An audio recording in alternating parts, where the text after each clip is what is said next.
Everyone, welcome to the stage Doug Arnold, who's going to tell us about modelling software systems.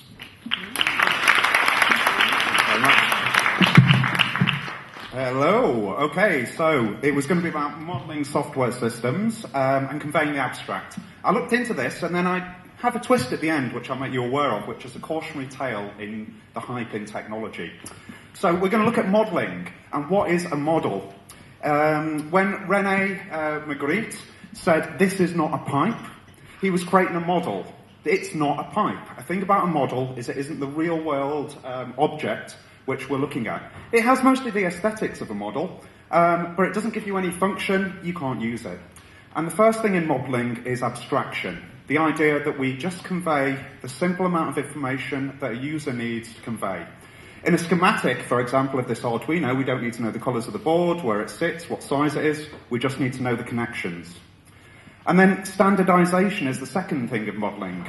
By using the same symbols in a schematic, we can standardize the way that we communicate ideas of a physical nature. Here we've got boss and engineer. So why would we want to model software? Well, we don't create software for the users. It's an awkward thing where developers throw over the wall of confusion the software they develop, and it isn't always the best thing. It can be much better quality if we model and catch faults early. So how would we model software? Coding is already an abstraction of sorts of the microprocessor. So code already is an abstraction and is a model of what's going on the microprocessor.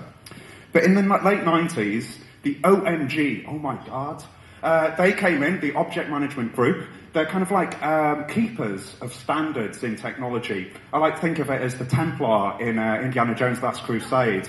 And they don't produce any tools, but they give rules to other tools that can do it. So they created the unified modelling language. Lots of different languages came together and agreed on a standard with many, many different kind of symbols and many diagrams, because software is complicated.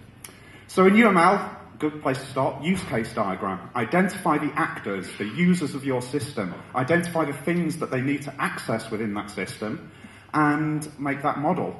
Then you've got the activity diagram, which is just a simple flowchart, which I'm sure many of you are aware of. But that's not all. We need to get a bit more techy. So they looked at object-oriented programming. A great idea. Objects are small bits of code rather than a big, massive bit of code, and different users and different programmers in different parts of the world can create different objects, each with their own properties and functions. So a cat has feet, and it has a function which it can meow, and they created class diagrams. So here we have an animal as a class, and then different things like a spider, cat, and fish can inherit the properties of an animal. They all walk, they all eat, but each of them have their own properties. Oh dear, software. The objects need sequences, so you need sequence diagrams with all of these different elements within them. This one is actually labelled, but engineers are going to need to know timing diagrams as well. High-speed elements of microprocessor systems require lots of different timings to get everything right. So if you're going to model a system, you need all of these different diagrams to explain the software, because it is abstract, it is complicated. In fact, UML is so great that it can be used to show the diagrams. We've got inheritance here, a diagram at the top, we've got behavior diagrams and structure diagrams, they're a type of diagram. And UML users in the mid-2000s gave this lovely idea of how it's all going to work. They said that it would help with outsourcing. You don't need to write software here. We will ship it out to India, and you just write the models. Also, the holy grail, what was really sold, you can generate code. Then you can modify it and then put it back into the model. How did it work out in the end?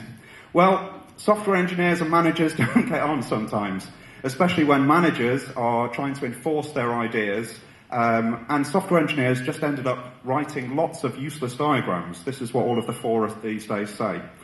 And the problem was hype and implementation. It reached a massive hype in the mid-2000s, and we have this kind of peak of inflated expectations with any technology, with Bluetooth, with different technologies, and it takes a while for us to realise. But it did provide some use. It got on the idea of model-based systems engineering and model-based engineering. NASA actually used a form of UML for massive projects like satellites that you can't change. once they're launched, and you need that quality. So lessons, be skeptical about technology and processes. See if it fits your needs. And make sure you understand what you're taking on, because just by using a tool that industry uses doesn't mean you'll be successful. You need to put in the effort to reap the benefits. Thank you.